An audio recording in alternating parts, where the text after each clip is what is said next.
کہ آپ آواز میں غور کریں، اس لیے کہ الفاظ اپنی حقیقت کے اعتبار سے آواز کا مجموعہ ہے.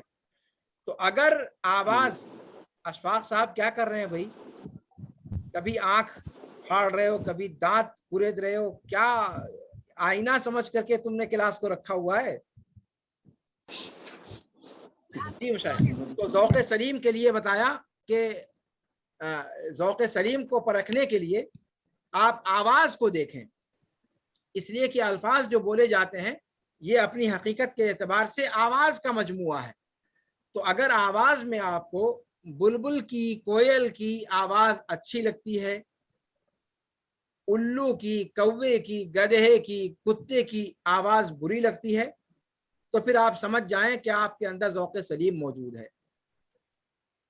اگر اس طرح کی تمیز آواز میں آپ کر لیتے ہیں تو پھر آپ مزنہ، دیمہ اور البعاق ان الفاظ کے درمیان بھی تمیز کر لے جائیں گے کہ آواز کے اعتبار سے کون آپ کے کانوں کو بھلا لگتا ہے، کون آپ کی زبان کو بھلا لگتا ہے بولنے میں، اور کون آپ کی زبان کو برا لگتا ہے، اور کون آپ کے کانوں کو برا لگتا ہے. تو جو کانوں کو برا لگے، زبان کو برا لگے، وہ کلمہ غیر فصیح ہے. جو آپ کی زبان کو پیارا لگے اور آپ کے کان کو پیارا لگے، وہ لفظ فصیح ہے. آج کے درس کا خلاصہ یہی تو ہوا. جی شیخ. کوئی سوال؟ یا سوال کریں یا پھر آگے پڑھاتا ہوں.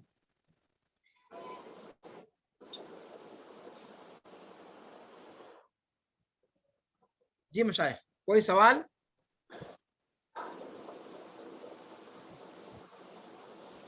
کہیں کوئی چیز سمجھ میں نہ آئی ہو؟ ارباز تم بعد میں آئے ہو، درس سمجھ میں آیا تمہیں؟ جی شیخ، کتنا خلاصہ سمجھ میں آ گیا شیخ. جتنا پڑھے ہو اتنا تو سمجھ میں آ گیا. جو پچھلی گھنٹے میں پڑھا ہے اس کو بعد میں سن لینا. جی شیخ.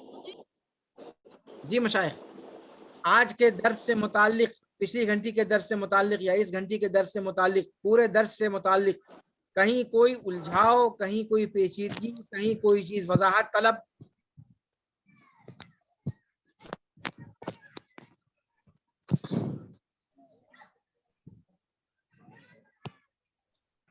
جی شیخ. وَإِنَّمَا تَكُونُ الْكَلْمَةُ كَذَلِكَ لے کر وہ صفات جمال تو تھوڑا بتا دیجیے شیخ.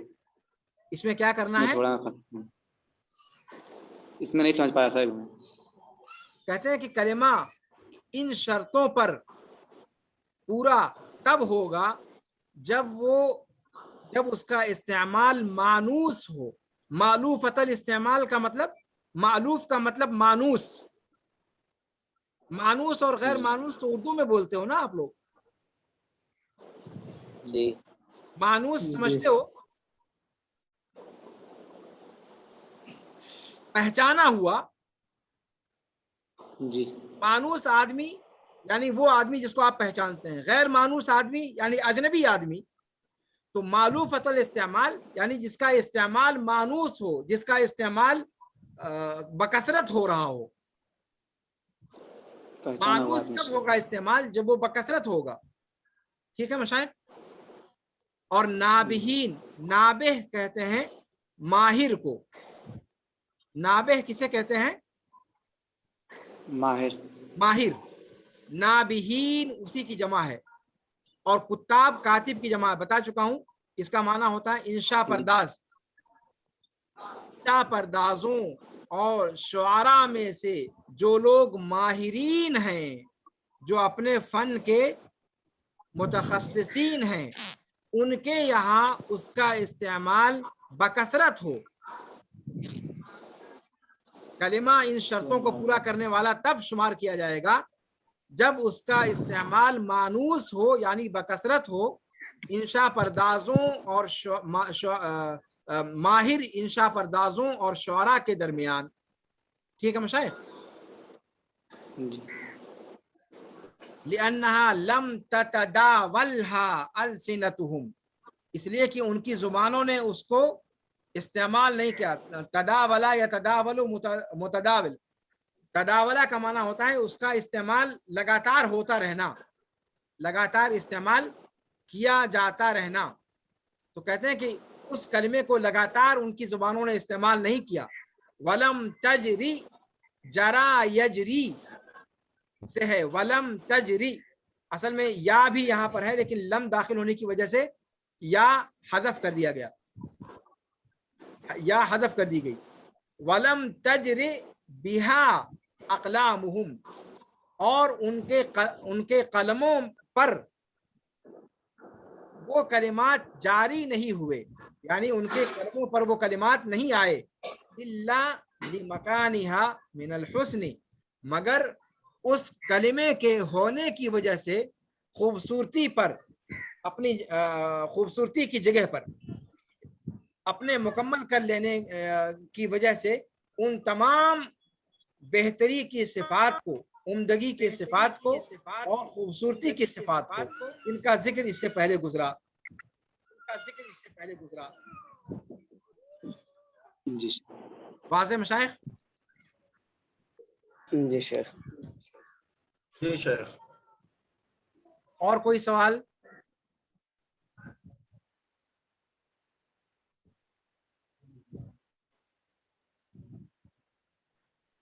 اور کوئی سوال مشائخ؟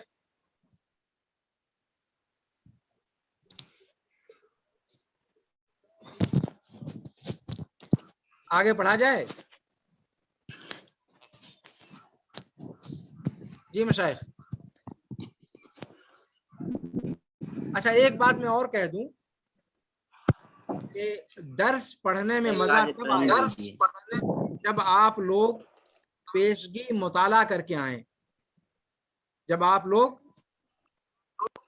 پیشگی مطالعہ کر کے آئیں. دیکھیں صفحہ نمبر 6 اگلے درس میں پڑھیں گے انشاءاللہ, گھبرائیے نہیں, آج نہیں پڑھاؤں گا. انشاءاللہ. یہ صفحہ نمبر 6 ہے, اس کا مطالعہ کر کے آپ لوگ آئیے. جی شیخ. ٹھیک ہے. جی اور سر. یہ کوئی نئی چیز نہیں ہے, میں بار بار کہہ رہا ہوں, دروس البلاغہ میں یہ سب آپ پڑھ چکے ہیں. ایک بار پھر سے دہرا لیجئے گا اور ذہن بنا کر کے آئیے. جب تیاری کر کے آئیں گے تو پڑھانے میں مزہ آئے گا اور پڑھنے میں بھی آپ کو لطف آئے گا. لیکن کتاب ہے کاغذ کی طرح اپنا ذہن لے کر کے اور کلاس میں سیدھے آ جاتے ہو منہ اٹھا کر کے. سر کتاب گروپ کے اندر ڈال دیجیے. کیا ہوا؟ کتاب سے گروپ میں ڈال دیجیے شیخ. کتاب گروپ پہ ڈال دوں, چلو وہ بھی کر دیتا ہوں میں, لیکن کتاب کا مطالعہ کر کے آپ لوگ آئیے. ہر درس جو پڑھنا ہے اس کا پہلے مطالعہ کر کے اور تب درس میں آئیے. تب پڑھنے کا بھی مزہ آئے گا اور پڑھانے کا بھی مزہ آئے گا. جی. ویسے آپ لوگ یہ صفحہ آپ کے سامنے ہے اور یہ درس یوٹیوب پہ ڈالا جائے گا, وہاں بھی آپ اس کو پڑھ سکتے ہو. اگلے درس کے لیے تو اتنا میرے خیال سے کافی ہے, کل کے لیے تو اتنا کافی ہی ہے. پورا صفحہ آپ کے سامنے ہے. ویسے میں کتاب بھی ڈال دوں گا انشاءاللہ. چلیں ٹھیک ہے مشائخ, وقت بھی ختم ہوا چاہتا ہے, آج اسی پر اکتفا کرتے ہیں. ھذا وصلی اللہ وسلم علی نبینا محمد وعلی آلہ وصحبہ اجمعین. سبحانک اللہم وبحمدک, اشہد ان لا الہ الا انت, استغفرک واتوب الیک. اگلی گھنٹی 10 منٹ کے بعد ہوگی. اگلی گھنٹی 10 منٹ کے بعد ہوگی انشاءاللہ. ٹھیک ہے, یعنی آپ لوگ 9:45 بجے نیپالی ٹائم سے جوائن ہو جائیے گا. ٹھیک ہے مشائخ؟ جی شیخ. 9:45 بجے یا 10:50 پہ, 50 کر لیں کوئی بات نہیں. 39 ابھی 40 ہوا ہے, 50 پہ آ جائیے.